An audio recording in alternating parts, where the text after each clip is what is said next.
Selamat pagi, selamat dari Minggu tanggal 9 Oktober 2022. Apa kabarnya untuk Anda semua di pagi hari ini? Hari ini kita merayakan atau memasuki hari Minggu biasa ke-29. Apa kabarnya untuk Anda semua di pagi hari ini? Dalam kebersamaan dan juga awal hari ini, mungkin ada banyak dari antara Anda yang sedang persiapan untuk berangkat ke gereja atau mungkin sekedar menjalani dan menikmati pagi hari bersama dengan orang-orang yang dikasihi. Mungkin sedang masak bersama, sedang bersih-bersih bersama, ataupun juga kegiatan-kegiatan yang lainnya. Hari ini, hari Minggu tanggal 9 Oktober 2022, kita kembali akan membaca dan merenungkan bacaan Injil untuk hari ini dari Injil Lukas bab 17 ayat 11 sampai dengan 19. Dalam perjalanannya ke Yerusalem, Yesus menyusur perbatasan Samaria dan Galilea. Ketika ia memasuki suatu desa, datanglah 10 orang kusta menemui dia. Mereka tinggal berdiri agak jauh dan berteriak, "Yesus, Guru, kasihanilah kami." Yesus lalu memandang mereka dan berkata, "Pergilah, perlihatkanlah dirimu kepada imam-imam." Dan sementara dalam perjalanan mereka menjadi tahir. Seorang dari antara mereka ketika melihat bahwa ia telah sembuh, kembali sambil memuliakan Allah dengan suara nyaring. Lalu tersungkur di depan kaki Yesus dan mengucap syukur kepadanya. Orang itu adalah seorang Samaria. Lalu Yesus berkata, "Bukankah ke-10 orang tadi semuanya telah menjadi tahir? Di manakah yang 9 orang itu? Tidak adakah di antara mereka yang kembali untuk memuliakan Allah selain orang asing ini?" Lalu ia berkata kepada orang itu, "Berdirilah dan pergilah, imanmu telah menyelamatkan engkau." Demikianlah sabda Tuhan. Terpujilah Kristus. Saudari-saudara sekalian, pengalaman menjadi orang yang serba terbatas pastinya menjadi pengalaman yang tidak mudah. Apalagi kalau sudah terbatas, kita lalu menjadi diasingkan, tidak punya banyak teman, kita dianggap hina, kemudian juga dikucilkan, lalu merasa bahwa semua akses di dalam hidup kita semuanya tertutup. Itu juga yang dirasakan oleh orang-orang yang mengalami penyakit kusta. Di mana penyakit kusta dalam zaman Yesus adalah penyakit yang dianggap sebagai hukuman dari Tuhan karena dia adalah orang yang berdosa. Maka layak untuk disingkirkan, layak untuk dikucilkan.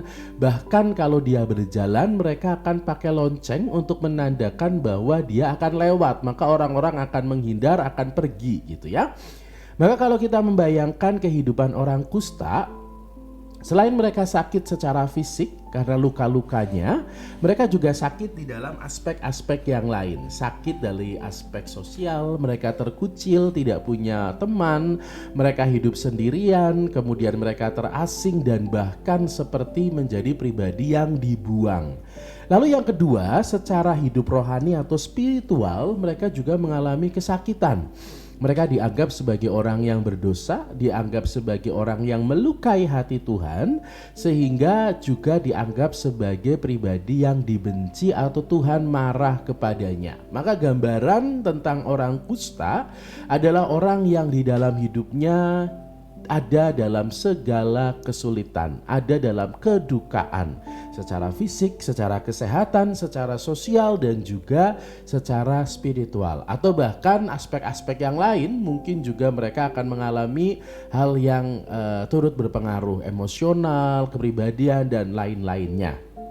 Hari ini di saat Tuhan Yesus berjumpa dengan 10 orang yang sakit kusta, ke-10-10-nya meminta kepada Tuhan untuk disembuhkan, untuk ditahirkan. Lalu Tuhan mengatakan supaya 10 orang ini bertemu dengan imam, dan ternyata di dalam perjalanan mereka mendapatkan kesembuhan. Tetapi dari 10 orang ini ternyata hanya ada 1 orang yang kembali kepada Tuhan untuk bersyukur dan juga berterima kasih atas berkat yang Tuhan berikan kepada dirinya. Dia bersungkur, kemudian mengucapkan syukur dan terima kasihnya, padahal identitasnya adalah seorang Samaria yang saat itu dipandang juga sebelah mata. Saudari-saudara sekalian, Dari pengalaman ini, kita semua diajak untuk merenungkan bahwa 9 orang itu atau 10 orang totalnya itu semuanya sembuh secara fisik. Secara fisik mereka sembuh dari luka-luka kusta mereka.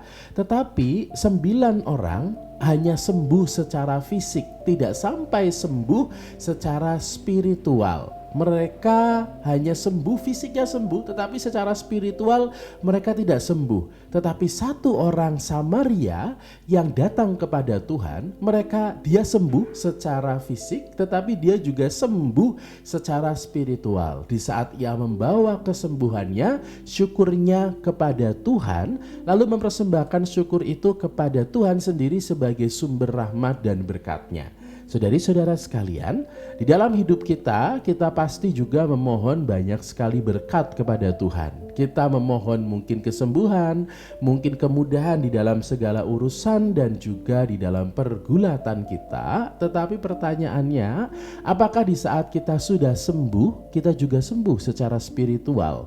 Apakah kita juga sembuh di dalam relasi kita dengan Tuhan? Kita mungkin punya banyak hal yang kita syukuri, tetapi apakah kita membawa syukur itu kepada Tuhan sebagai satu-satunya sumber dan juga asal dari rahmat yang sudah kita terima? Dan orang Samaria yang dipandang sebelah mata justru adalah orang yang sungguh-sungguh punya rasa terima kasih dan rasa syukur karena sekecil apapun berkat yang ia terima sebagai orang yang terkucilkan menjadi berkat dan juga kasih Tuhan yang amat besar ia rasakan. Maka saudari-saudara sekalian, di dalam bersyukur, apakah kita juga bersyukur kepada Tuhan hanya pada pengalaman-pengalaman yang luar biasa?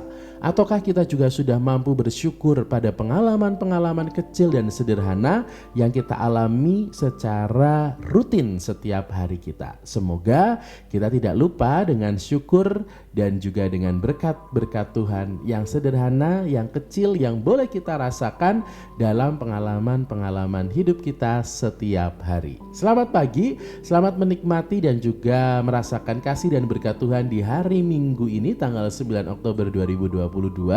Jangan lupa untuk Anda semua untuk datang ke gereja, merayakan Ekaristi bersama dengan keluarga, bersyukur atas kasih dan berkat yang Tuhan berikan kepada kita. Semoga hari Minggu ini juga menjadi hari yang penuh syukur untuk kita semua dan semangat pagi hari ini.